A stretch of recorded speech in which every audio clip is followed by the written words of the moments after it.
siin on meie köögisegisti ja meil on olnud tegelikult selline seal, loodame, et köök on vähemalt nagu täpp i peal. Nagu jälle tuleks sünnitama. See on nagu mingi mässu ja appi.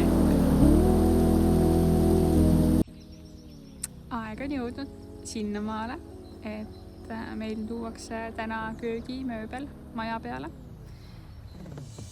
Kuidagi nii iseenesest mõistatavalt võtan seda, et see köök tuleb nii ilus. Aga see ei pruugi üldse nii minna nagu uksegagi, ja mõned asjad siin veel on ju maja peal. Et ikka juhtub väikseid siukseid erroreid, mis ei meeldi või. Et siis loodame lihtsalt, et köök on vähemalt nagu täpp i peal.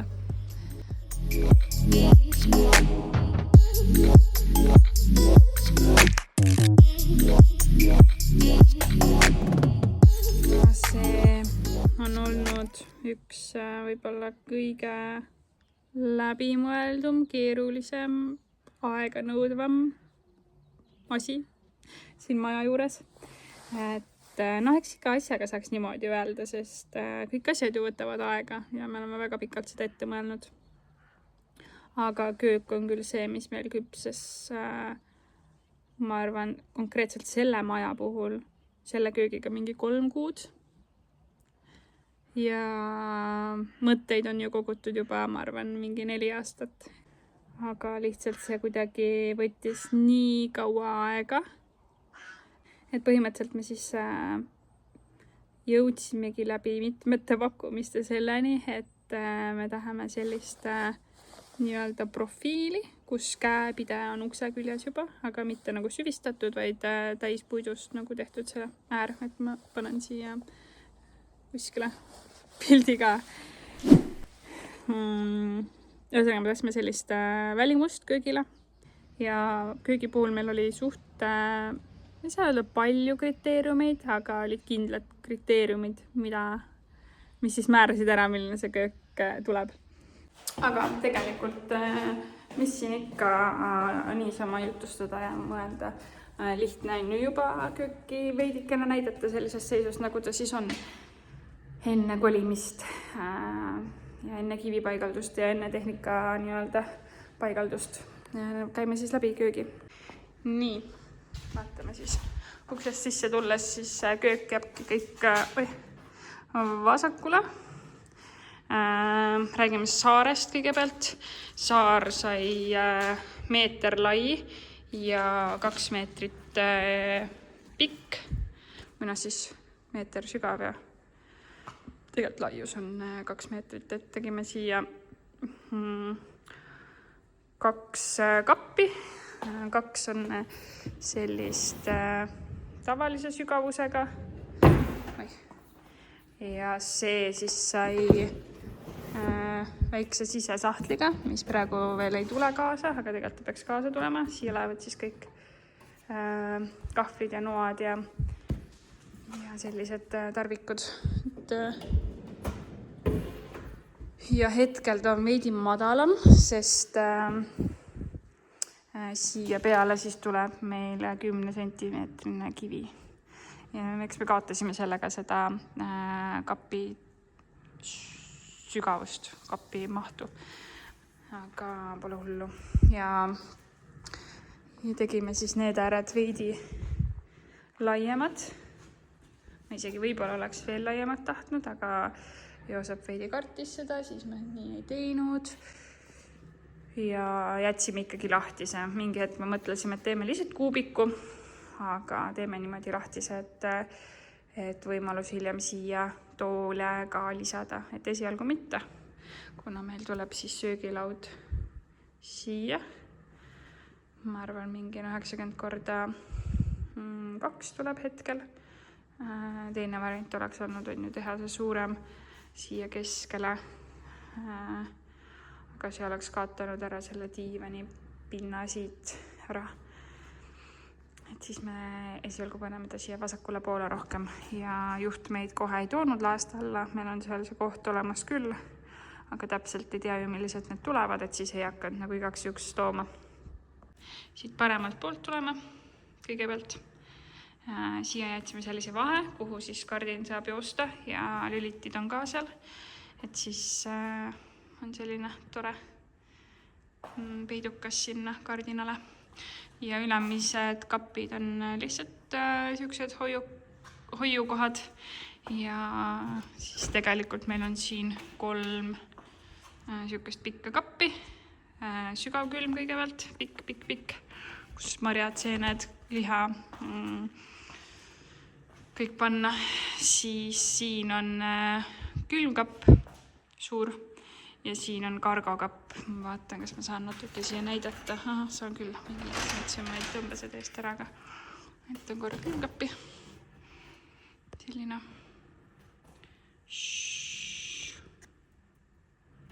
Ma arvan, päris mõnus mahukas. Ja siin on siis kargokapp, mikrokas, siia saabki kõik teed, mesi, kohvi, värgid panna. Ja siis sellised kuivainete sahtlid, et alla tulevad kõik sibulad, küüslaugud, kartulid, porgandid. Muud on nende kuivainete purkide jaoks, kus on jahud, pasta, möllud, värgid, särgid. Ja eks siis saab vaadata kõik hoidised ja konservid. Siis siin tundub, et oleks nagu 2 sahtlit, aga tegelikult on nõudekas 3 korviga, et siia üles see on ka sügavam, siia saab ka panna klaase. Pidavad väga hea olema ja seal taga on see Power Clean, mis teeb kõik ahjuvannid ja asjad puhtaks. Katsetame ära. See on Whirlpooli oma vist. Jahekapp ja külmkapp on Boschi oma. Whirlpool. Siis siia tuli meil see suur Hans Grohe valamu. Omg! See on nagu mingi mässiv ja appi.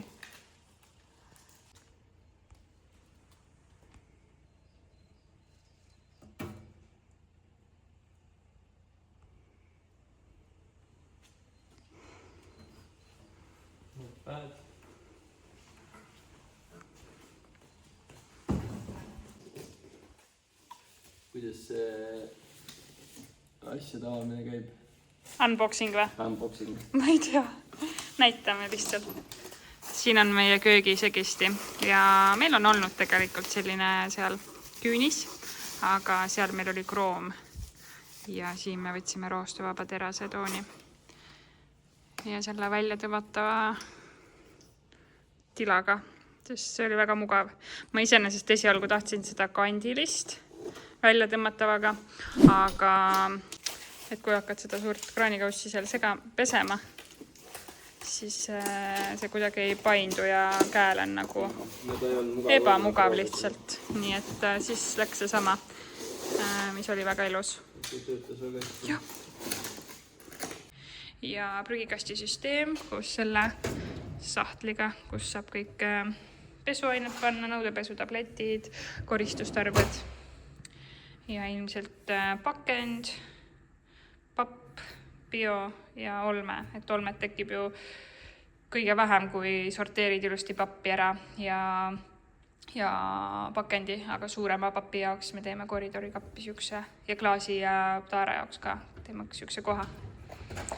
Et need on siis sellise paneeliga tehtud, nagu oleksid sahtlid. Siin on siis ka 2, tegelikult 3, siin on ülemine sahtel, kuhu tulevad, ma arvan, kõik õlid ja sellised asjad. Ja all on lihtsalt sügav. Siis on siin ahjukene ja ahjusahtel. Ahi on Smeeg. Panen pildi, sest mul praegu ei ole seda näidata.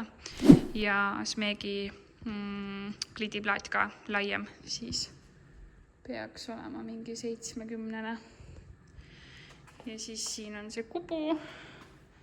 See vist oli Falmeki oma. Segisti ja kraanikauss olid Hans Grohe omad. Ja siis siin vasakul on kapp ka maitseainete jaoks, siin tuleb maitseainete sahtel ja kõik suhkrut, soolad, värgendused tulevad siia. Ja siis ülemisi kappe me ei teinud ja tahtsimegi seda riiulit. Ja riiuli all on ilusti olemas ka LED riba. Siia sai pandud see nupukene, mis praegu ei tööta. Vot. Ja selline see köök on. Tegelikult on väga ilus minu arust, kui kõik saab paika. Ja me ei teinudki siis neid kappe laeni välja, sest kubukapi sügavus on mingi 40 umbes, veidi alla 40 äkki. Ja jahekapid on ju 60-sed. Et siis nende joon, see joon oleks olnud mitte nagu ühel joonel ei oleks olnud. Et siis me mõtlesime, et teeme esialgu niimoodi, kui häirib, saame alati lasta need paneelid siin ette teha. Et kas siis peidukaga või mitte. Aga meil nii palju ruumi vist ei ole vaja. Et siis me lasime teha kapid selle ülemise talajooneni ja sinna tuleb ka kardina siin. Jookseb siis niimoodi. Ja ka sinna nurka tuleb see kardina siin. Ja neid ülemisi aknaid me esialgu kardinate alla ei panegi, kuna mulle tundub, et meil ei paista päevavalgust nii palju sisse või päikesevalgust. Et võib-olla ei häiri. Eks see võib-olla ilusam oleks olnud, kui paned kardinad ülevalt jooksma kalde alla, aga siis nad on stopperitega sealt nurgast kinni. Issand, niimoodi fokusseerib, aga tegelikult ei fokusseeri ka.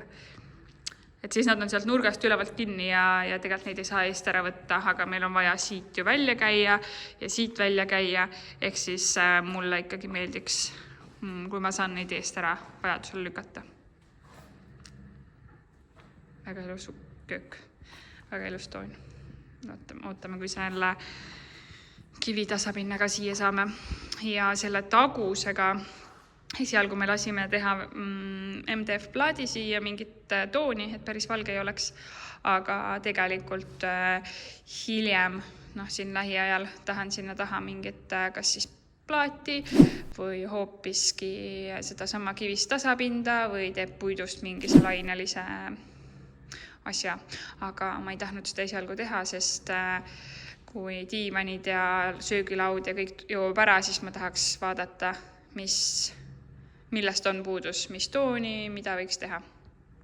Ja lisaks siis ka hiljem tuleb veidike siia see mingine kas siis ka plaat või see sama köögi tasapind sinna taguseks, et esialgu ma ei tahtnud. Elame natuke sees, vaatame, mis oleks kihvt sinna panna. Aga ma arvan millegipärast, et see sama köögi tasapind, et kui see klapib ja see on ilus, siis ma tahaks natukene teha seda võib-olla poole seina ulatuses, mitte tervenisti. Aga tore on jah, aega pidi neid asju teha, lihtsalt võtab kõik aega.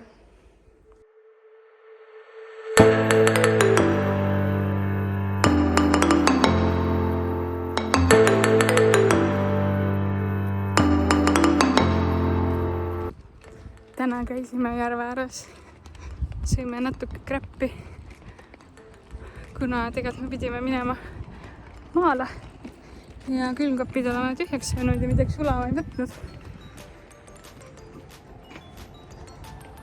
Ja Joosep on päevatusi toimetanud maja peal, nii et siis kuidagi laste kõrvalt keeruline vahepeal kõike teha korraga. Nii et pärast lõunatudu sai lubatud jäätist. Nii et siis me võtsime Joosepi maja pealt kaasa ja läksime poodi. Ühesõnaga siis suundusimegi rattaste ja kärude ja kõhukottidega järve äärde sööma vähemalt veidi tüttu. Ja pole üldse harjunud selle kuumaga ja laste tassimisega. Et kui mõtled, et talvel on raske tassida, ega suvel tegelikult kergem ei ole. sest palav on ikka. Lihtsalt vähem riideid on. Võib-olla on natuke mugavam käes hoida või süles tassida. Aga tegelikult on ikka ju palav ja ega 3. korrus ei muutu 2. korruseks järsku.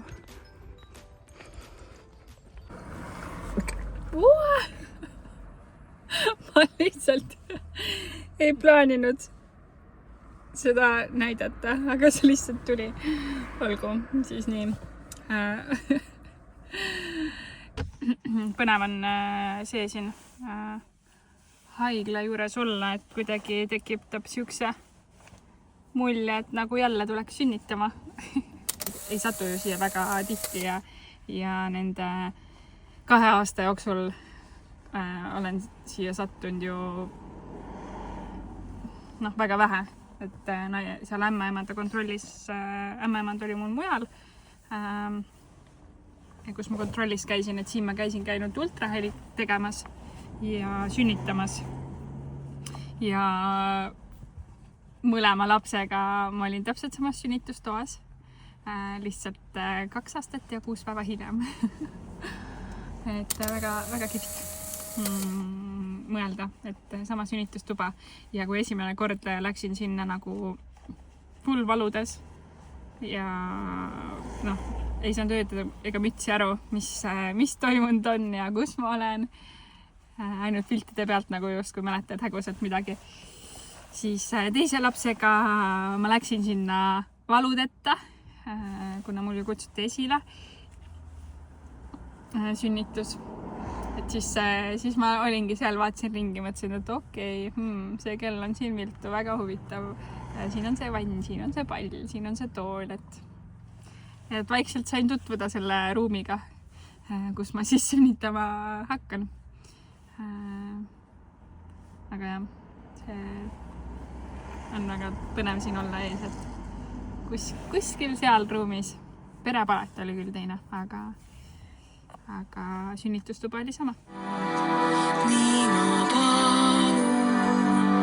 Nii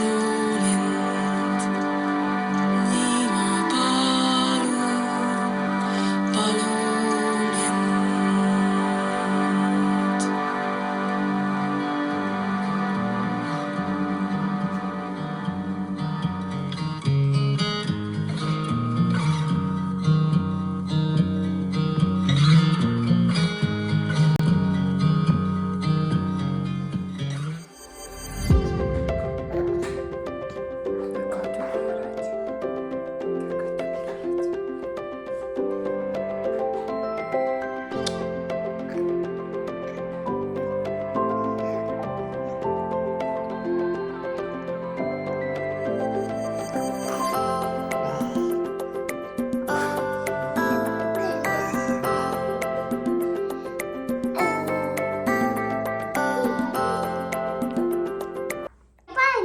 Banaani veel ei tohi.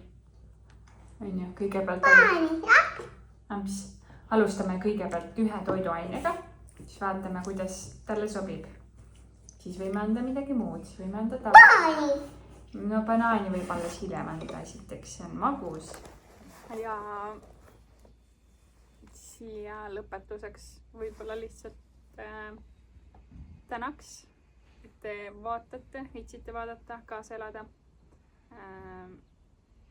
Nagu esialgu mul mõte, ma ei tea isegi, mis mul oli, miks ma tahtsin neid videosid hakata tegema, et Instagramis ma ju iseenesest jagan, muidugi see stooritamine, ma ei tea, millal sa mida teed, paned erinevate highlights'ide alla nagu väga tore, aga sa ei näe seda protsessi ju, et sa nagu lihtsalt näedki neid etappe ja kiirelt hea ülevaade, aga ma ei tea, kuidagi enda jaoks tahtsin neid videosid kokku monteerida.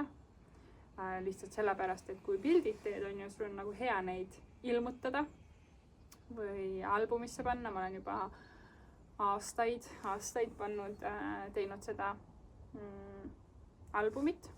Et kui ma pildid saan sinna koondatud ja hea ülevaade, et ma ei lähe ju oma Google Drive'i ja hakka neid pilte lihtsalt seal vaatama, et ikka tahan nagu füüsiliselt näha. Siis videotega mulle tundus samamoodi, et ma teen neid videosid, aga ma ei vaata neid ju niimoodi kunagi. Kui ma midagi tahan otsida, siis ma jälle pean mingi kus see oli, on ju, aga teed jälle mingi 4-minutilise video millestki, siis suht väike tõenäosus, et sa vaatad selle algusest lõpuni ära. Ja siis ma tundsin, et kui ma teeks neid videosid, nii-öelda monteeriks kokku, siis mul on endal seda kunagi põnev vaadata ja ma saan enda telefonist need videod ära kustutada, mis ma just olen teinud.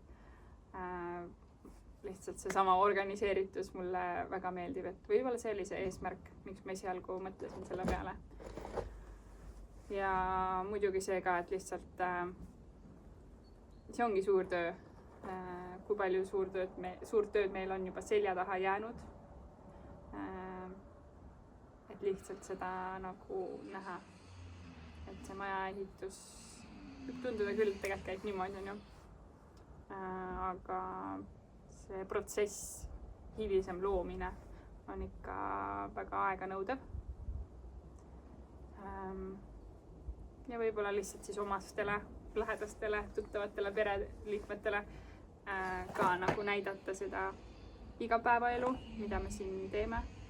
Et kuidagi, ma ei tea, mitte tüütu, aga veider tundub alati öelda, et mis me siis oleme teinud. Ma nagu mõtlen ka, et mis me siis teinud oleme, et maja peal käinud, maja peal tööd teinud. Et kuidagi veider tundus juba lihtsalt niimoodi öelda ja sest ei oskagi ju kirjeldada, see ei hakka nagu kõiki protsesse algusest lõpuni kirjeldama. Et siis kes tahab, lihtsalt saab silma peal hoida. See lihtsalt kirjeldabki meie elu laste ja maja ehitusega. Nii et tšau, järgmise korrani!